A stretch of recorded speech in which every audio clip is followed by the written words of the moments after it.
Câmara Municipal de Sara poderá ganhar sede própria. Vereador Jair Alexandre assumiu presidência da Câmara Criciumense por 30 dias.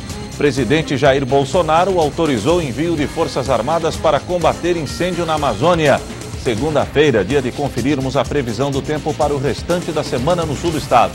Pode viralizar em todo o Brasil. Governador de São Paulo, João Dória, sancionou o projeto de lei que garante às gestantes optarem pelo parto de cesárea na rede pública, mesmo sem indicação médica. Senador Esperidião Amin visitou Criciúma e falou sobre os desafios no Senado durante o segundo semestre.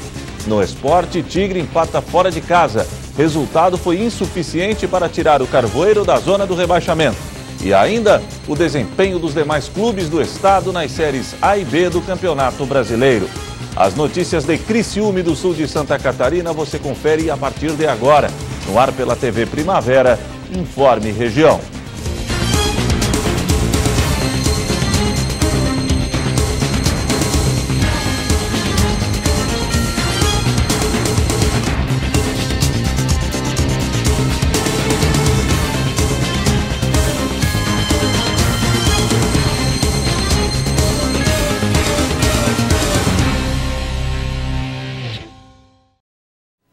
Hoje é segunda-feira, dia 26 de agosto de 2019. Para você que sintoniza a tela da TV Primavera, uma boa noite. A Câmara Municipal de Sara poderá ganhar nova sede. Atualmente, em um lugar alugado, o Legislativo inicia projeto para ter uma casa própria. A Câmara de Vereadores de Sara deve mudar de local nos próximos meses. Essa é a expectativa do presidente da Casa Legislativa. Segundo ele, o sonho de uma sede própria é antigo. Hoje, a Câmara funciona em um espaço alugado, na área central da cidade. Mas o aluguel é alto, são mais de R$20 mil ao mês. É um aluguel até fora da realidade e a gente vem conversando com todos os vereadores, com o prefeito. E agora chegou a hora, eu acho que está na hora do nosso município ter a sede própria da Câmara de Vereadores, que onde a gente tem um custo aí de R$260 mil ano de aluguel no nosso município. Eu acho que é muito fora da realidade. Eu acho que temos sim, com o trabalho juntamente com todos os vereadores, essa economia que a gente vem fazendo. Eu acho que até o final do ano a gente tem que aí começar a construção ou até a própria compra de algum espaço para a Câmara de Vereador, para nós ter o nosso espaço próprio e também cada vez mais fazer a Câmara de Vereadores um trabalho de buscar trabalhar mais pela população, fazer sobrar mais dinheiro para investir dinheiro em saúde e educação, que a gente sabe que sempre é bom cada vez mais investir nisso. Para conseguir fazer essa mudança, a Câmara se organiza há alguns meses. Uma série de medidas foi tomada na Casa Legislativa para cortar gastos. O valor economizado pode ser pelo menos o pontapé inicial para a realização desse sonho. A gente conseguiu fazer vários cortes de contrato, alguns contratos reduzindo os valores. E aí foi onde a gente conseguiu. A Câmara de Vereadores, os vereadores tinham 2 carros, hoje a gente só tem um carro, a gente fez a doação à Casa Rosa. Então tudo isso é enxugamento. A gente está enxugando mesmo para o mais rápido possível, aí até o final do ano a gente ter a nossa sede própria, para cada vez mais economizar para o nosso município e construir mais, fazer mais saúde, mais educação no nosso município. E cada vez mais o político ele tem que mudar a forma de trabalhar. É escutar o povo, ir até o povo e trabalhar pelo povo. O valor que não é utilizado pela Câmara de Vereadores durante o ano retorna ao Poder Executivo. Por isso, a economia feita ao longo de 2019 deve ser investida ainda este ano. E os números são bastante positivos. O presidente da Câmara conta que o valor economizado até agora vai ajudar e muito na compra do novo espaço. Nos primeiros 6 meses, a gente estava com 1.100 milhões já em caixa, com 50% do 10º pago de todos os funcionários. Então é onde a gente vai chegar. Eu acho que a gente pode chegar aproximadamente aí 1.600 milhões, 1.700 milhões no final do ano, de uma grande sobra aí, que eu acho que daí é onde a gente pode começar aí a compra do espaço para a Câmara de Vereadores sair do aluguel, porque a gente pode comprar a Câmara ou até construir aí num período de 3 anos pagando. Mas se você fazer uma conta, nos 3 anos, se a gente comprar ou construir em 3 anos, a gente vai economizar R$1 milhão nos 3 anos de aluguel. Saindo daqui, os vereadores ainda não sabem exatamente para onde vão. Uma comissão está analisando qual o melhor local em Içara e se vão construir ou comprar uma estrutura pronta. para onde vamos nós sabemos ainda, porque tem várias opções, apareceu várias opções. Então é onde a gente está esperando, a gente fez uma comissão com as entidades do município, né, onde pegamos um do CDL, uma pessoa da CI, uma da representante das comunidades, da Associação de Moradores, um do Observatório Social e mais 2 vereadores, onde essas pessoas que vão encaminhar, claro que juntamente com o CREA, para ver o melhor valor que de se comprar um espaço. Claro que todo o orçamento, todo o preço é feito pelo CREAS, a avaliação, para daí ver aonde é o mais barato também para se comprar, e daí sim a gente vai ter o local, porque dizer hoje qual é o local é muito difícil. Mas a expectativa é de mudar de local ou encaminhar a construção do novo espaço já nos próximos meses. Essa é a ideia, acho que é um sonho não só dos vereadores, mas sim de toda a população, porque a gente sabe o valor que a gente paga, então isso é um sonho e eu acho que o mais rápido possível isso tem que virar uma realidade. Bom, e na Câmara Municipal de Criciúma, o vereador Jair Alexandre assumiu por 30 dias a presidência da casa. A jornalista Débora Correia nos traz mais informações. Pois é, Éber Mini D'Agostin, que era presidente da Câmara de Vereadores de Criciúma, assumiu a Prefeitura de Criciúma na última sexta-feira por 10 dias. Por esse período e também um pouco mais, algumas semanas a mais, fica então à frente da Câmara de Vereadores de Criciúma, pastor Jair Alexandre, que já esteve à frente também por um período curto no ano passado, né? Sim, ano passado a gente assumiu a presidência da Câmara por 10 dias. E esse momento, então, é um momento também que a gente vai já assumir, na verdade, na sexta-feira, por um período de 10 e mais 20 dias, então, totalizando 30 dias diretos agora à frente da Câmara Municipal. Na sexta-feira já passou a assumir a presidência, nessa segunda-feira é um ato simbólico, então, na realidade, simbolizando essa posse, né? A gente não poderia deixar passar esse momento, até porque o Poder Legislativo também é um dos poderes importantes, né, dentro da República, dentro do contexto aqui do município, né? Então a gente está fazendo esse ato simbólico agora, mas para uma questão de valorização desse momento que acreditamos ser sumamente importante para a minha vida e para a vida aqui do Legislativo. Qual é a expectativa para esses 30 dias, né? Em 10 dias, no ano passado, quando o senhor assumiu a presidência, foi tudo muito rápido. Agora tem um tempinho a mais, acredito que a agenda também está um pouquinho, a programação está extensa para esses 30 dias à frente da Câmara?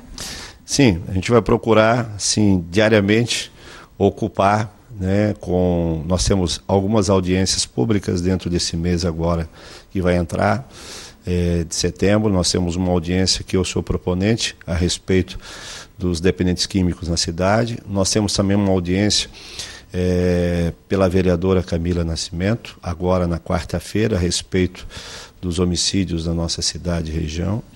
E a gente vai procurar estar aí em reuniões que se tratam de demanda do município, né? Agora em relação, já tem uma agenda no dia 30 agora, faço parte do Conselho Consultivo em relação ao Hospital Santa Catarina, para ver esse contrato de gestão entre o hospital e o IDEAS e a Secretaria Estadual de Saúde.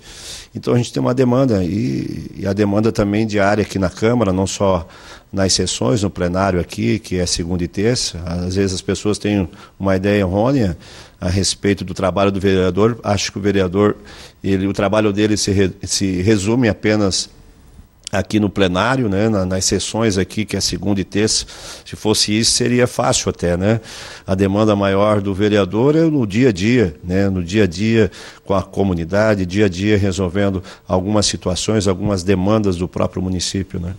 Agora, uma curiosidade, né, um fato interessante, o senhor é o primeiro pastor evangélico a assumir esse cargo de presidência, né, agora por esse período aí um pouco mais extenso. Sim, eu me sinto assim com um privilégio, no mesmo instante, uma grande responsabilidade de ser o primeiro pastor evangélico de Criciúma a assumir a presidência da Câmara, né? Então, isso gera no meu coração um temor maior, né, de procurar, como a gente vem fazendo também, melhorando, né, aperfeiçoando, principalmente aqui à frente do Legislativo, essa questão de gestão. Então a gente vai procurar trabalhar, graças a Deus eu tenho um bom relacionamento com todos os vereadores, né, a gente vai procurar trabalhar em conjunto, né, administrar a Câmara de Vereadores e se nós administrarmos bem, quem ganha é a própria comunidade. Tá certo, obrigado, pastor Jair Alexandre, sucesso aí, né, nesses 30 dias, ele que fica agora no próximo mês à frente da Casa Legislativa de Criciúma. Débora Corrêa para o Informe Região. O presidente Jair Bolsonaro autorizou o envio de forças armadas para combater o incêndio na Amazônia. Ele assinou um decreto de garantia de lei e de ordem também para minimizar as queimadas nos estados da Amazônia Legal. Ainda não há previsão de quantos militares ao todo serão enviados. Mas, pelo decreto, as Forças Armadas poderão ficar na Amazônia até o dia 24 de setembro. Os militares deverão fazer ainda ações preventivas e repressivas contra os delitos ambientais. A importância da floresta amazônica é inegável. A maior floresta tropical do planeta, com cerca de 5 milhões de quilômetros quadrados, presentes em 8 países da América do Sul, 9 estados brasileiros e tem 1/5 de toda a água doce em estado líquido do mundo, graças à bacia do Rio Amazonas. Mas já faz algum tempo que esse bioma vem sendo ameaçado por incêndios. Só nas últimas 3 semanas, mais de 20 mil hectares de vegetação foram consumidos pelas chamas. A última grande onda de incêndios foi em 2016, com 66 mil focos de queimadas. Diante desse cenário, o governo se apressa para tomar atitudes e reduzir os prejuízos que podem ser sentidos se a situação não for controlada. Nesta quinta-feira foi instituído um gabinete de crise, que envolveu ministros que integram o Palácio do Planalto. Além disso, o presidente Jair Bolsonaro convocou uma reunião de emergência para tratar do problema.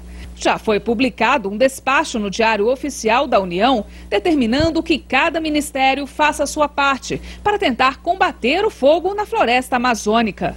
Logo após o encontro, o ministro da Casa Civil, Onyx Lorenzoni, entrou em contato com governadores da região norte. Lorenzoni conversou com o governador do Amapá, Valdez Góes, do PDT, para informar que o governo quer levar apoio aos estados que fazem parte da Amazônia Legal, para ajudar no combate às chamas. Durante a madrugada, o governo federal enviou para as regiões atingidas uma proposta por escrito oferecendo o envio das Forças Armadas por meio de uma garantia da lei e da ordem. A GLO é adotada em situações de crise, quando as forças de segurança locais não conseguem resolver determinado problema. A visão de governadores do Norte é que esse aceno do governo é positivo e que os estados atingidos e o governo federal devem trabalhar em conjunto. O governador do Pará, Helder Barbalho, informou por meio das redes sociais que na semana que vem, os governadores que fazem parte da Amazônia Legal estarão em Brasília para uma reunião aqui no Palácio do Planalto com o presidente Jair Bolsonaro.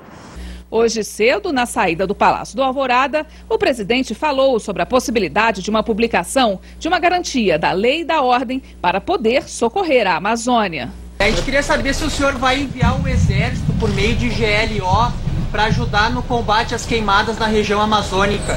Se o senhor acertou isso. É uma tendência, a gente fecha agora de uma tendência. Depois, o presidente participou de uma comemoração antecipada pelo Dia do Soldado, comemorado no dia 25 de agosto. Ele chegou à cerimônia acompanhado do ministro do Meio Ambiente, Ricardo Salles.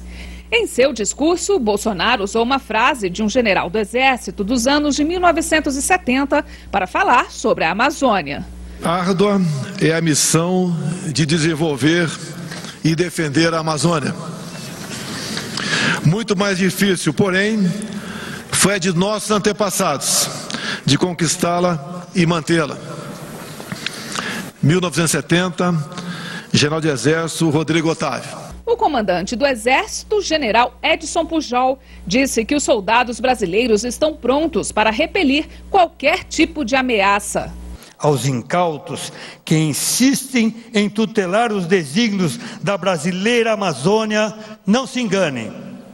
Os soldados do Exército de Caxias estarão sempre atentos e vigilantes, prontos para defender e repelir qualquer tipo de ameaça. À tarde, Jair Bolsonaro teve uma reunião com o ministro do Meio Ambiente, Ricardo Salles, os ministros da Defesa, Fernando Azevedo e Silva, das Relações Exteriores, o chanceler Ernesto Araújo e da Secretaria-Geral da Presidência, Jorge Oliveira.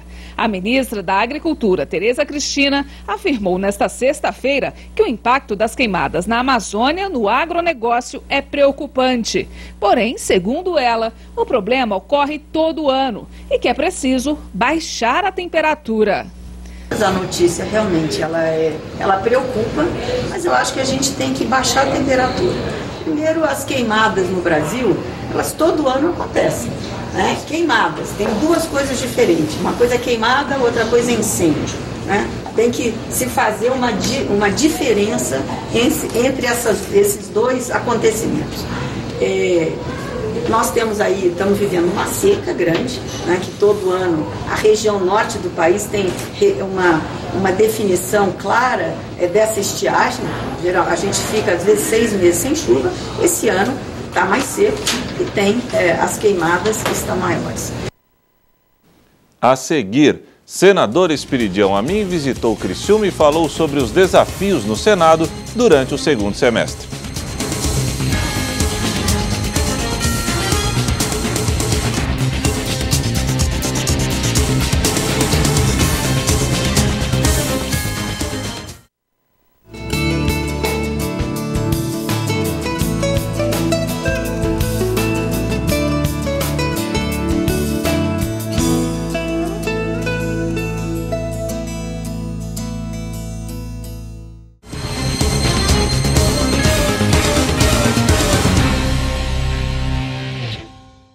A segunda-feira foi de temperaturas agradáveis na região. Confira agora a previsão do tempo para o restante da semana no sul de Santa Catarina. Amanhã o tempo continuará firme sem a chance de chuva. O céu estará parcialmente nublado. A temperatura mínima será de 14 graus e a máxima de 25. Na quarta-feira, a nebulosidade irá diminuir. O sol volta a predominar em céu praticamente limpo. A temperatura mínima será de 13 graus e a máxima de 25. Na quinta-feira, mesmo cenário. Sol predominando em meio às nuvens e sem a chance de chuva. A temperatura mínima será de 15 graus e a máxima de 29. Na sexta-feira, o tempo continuará bom em todo o sul do estado catarinense. As temperaturas permanecem agradáveis. A mínima será de 14 e a máxima de 29 graus. O senador da República, Espiridião Amin, esteve em Criciúma cumprindo a agenda. A jornalista Débora Correia aproveitou a oportunidade para conversar com o parlamentar acerca dos desafios do Senado Federal neste segundo semestre. O senador cumpriu a agenda na região na última semana. Na sexta-feira, em Criciúma, prestigiou a posse do colega de partido, Miri D'Agostin, como prefeito interino da cidade. Com nossa reportagem, Amin conversou também sobre as pautas que estão em alta em Brasília, como a reforma da Previdência. O texto tramita no Senado e deve ter relatório entregue nessa semana na Comissão de Constituição e Justiça. A reforma da Previdência é um remédio amargo em que nós temos que ingerir, que o Brasil precisa sair dessa situação de 6 anos de déficit, mas nós temos que também fazer força para reduzir ao máximo as injustiças e os danos. E tivemos ontem a presença dos mineiros, a representação dos mineiros lá na Comissão de Justiça, numa tocante e emocionante demonstração da singularidade dessa atividade. Eu acho que emocionou e levou razões objetivas a todos os senadores e senadoras que lá estavam, a opinião, portanto, do Senado. Estamos, portanto, cumprindo o dever para tornar esse remédio amargo o menos injusto possível. Outra discussão forte que é tema de audiências no Senado é a reforma tributária. O texto, que prevê a extinção e a unificação de tributos, é uma iniciativa de líderes partidários e conta com as assinaturas de 67 senadores. Segundo o senador, o assunto vem ganhando destaque no Senado e, caso a reforma tributária seja aprovada, representaria uma vitória importante para a competitividade do Brasil. E alguns senadores acreditam em um acordo para a votação da reforma ainda neste ano. O passo seguinte é a reforma tributária. O Brasil tem que competir com o mundo, não é competir com a esquina. E critérios elementares, como colocar o preço diferente do produto, ou seja, o preço do produto ou do serviço tem que estar distinguido do preço do tributo, do imposto. Quer dizer, o valor do imposto tem que ser anotado em cada mercadoria, em cada serviço que se presta. E tornar o nosso sistema tributário menos regressivo, menos pesado para quem tem menos posses e menos renda. Tributar mais a renda e o consumo e menos a produção e menos o salário.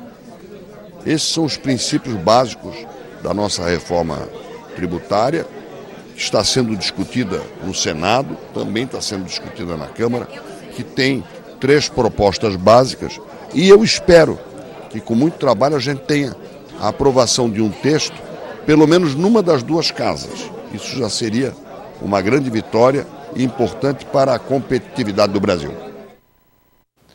A seguir, Tigre empata fora de casa. O resultado foi insuficiente para tirar o Carvoeiro da zona do rebaixamento.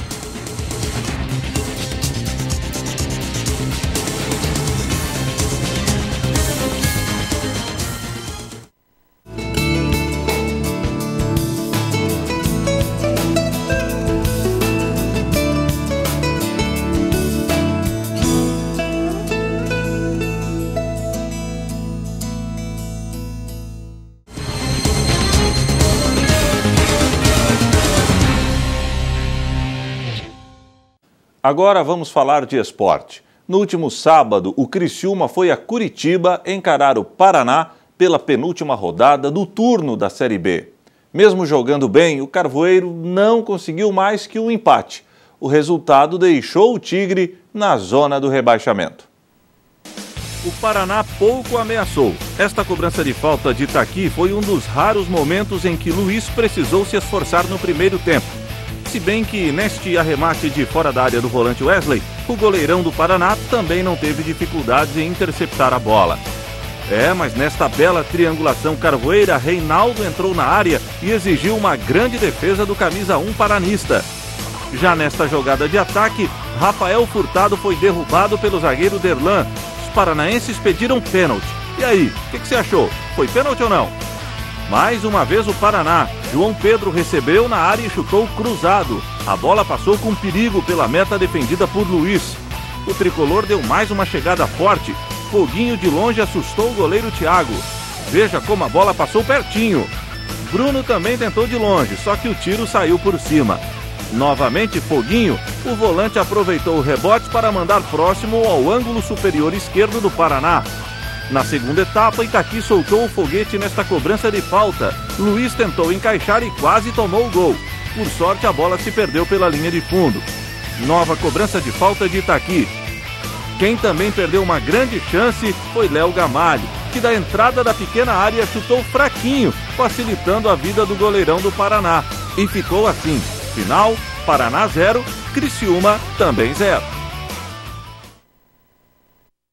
Bom, e já que a pauta é futebol, vamos conferir o desempenho dos demais clubes que representam Santa Catarina nas séries A e B do Campeonato Brasileiro. Começamos pela Série B. Em Floripa jogaram Figueirense e CRB de Alagoas. William Pop fez o primeiro do Furacão do Estreito. Figueirense 1-0. Ferrugem empatou para os alagoanos 1-1. Felipe Mateus tratou de recolocar o Figueira em vantagem 2-1. Mas Léo Ceará decretou o direito de igualdade na capital catarinense. Final, Figueirense 2, CRB também 2. Na segunda divisão, o Bragantino continua na liderança com 35 pontos. O Coritiba com 33 é o segundo. Na terceira posição com 30 pontos e 8 vitórias está o Atlético Goianiense. O Sport fecha o G4 na quarta colocação com 30 pontos e 7 vitórias. O Cuiabá soma 29 pontos e está na quinta posição. O CRB é o sexto melhor posicionado com 27 pontos, 8 vitórias e saldo positivo de 3 gols. O sétimo é o Botafogo de Ribeirão Preto, que soma 27 pontos, 8 vitórias e saldo negativo de 1 gol. A Ponte Preta ocupa a oitava posição com 27 pontos e 7 vitórias. O Londrina é o nono. O time do interior do Paraná tem 25 pontos, 7 vitórias e saldo 0. O Operário do Paraná é o 10º com 25 pontos, 7 vitórias e saldo negativo de 4 gols. O Figueirense está na 14ª posição com 21 pontos. O Criciúma com 18 é o 19º, figurando assim na zona do rebaixamento. Os próximos compromissos dos catarinenses estão marcados para amanhã, terça-feira. Em Criciúma, o Tigre encara o Oeste de Barueri. O Figueirense vai ao interior do Paraná e enfrenta o Operário da cidade de Ponta Grossa. As duas partidas estão agendadas para 20h30 da noite.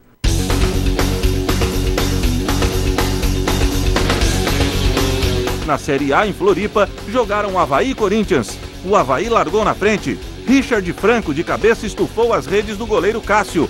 Avaí 1-0. Mas Wagner Love, aproveitando a indecisão da zaga havaiana, deixou tudo igual. Final, Avaí 1, Corinthians também 1. Hoje, no Rio de Janeiro, a Chapecoense vai duelar frente ao Botafogo. Na primeira divisão, o Flamengo assumiu a liderança com 33 pontos, 10 vitórias e saldo positivo de 17 gols. O Santos é o segundo com 30 pontos, 10 vitórias e saldo positivo de 11 gols. O terceiro é o Palmeiras, que tem 30 pontos, 8 vitórias e saldo positivo de 14 gols. Na quarta posição figura o São Paulo com 30 pontos, 8 vitórias e saldo positivo de 9 gols. O quinto colocado é o Corinthians, que soma 28 pontos. Com 27 pontos na sexta posição figura o Atlético Mineiro. O Internacional é o sétimo com 24 pontos e 7 vitórias. Com 24 pontos e 6 vitórias, o Bahia ocupa a oitava colocação.